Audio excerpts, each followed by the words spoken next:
سمعت حكمة جميلة بتقول: لا تقل لي إنهم تحدثوا عني بسوء، قل لي فقط لماذا ارتاحوا في الحديث عني أمامك. الناس ما بتتكلمش عن اللي غايب إلا لما تحس إن اللي قدامها مش هيوقفها، مش هيزعل من الكلام اللي بيتقال، مش هيهمه إهانتك، مش هيدافع عنك.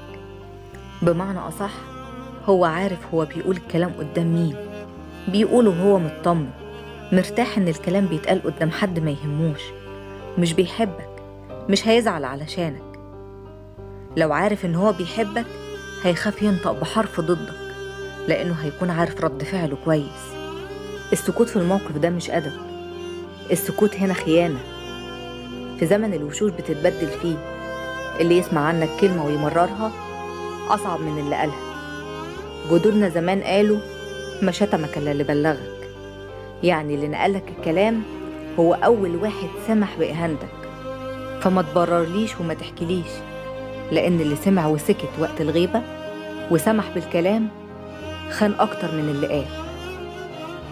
رسالة النهاردة بتقولك: ما تزعلش من اللي اتكلم، الزعل الحقيقي من اللي سمع وسكت، وكأنك ما تسواش عنده كلمة دفاع.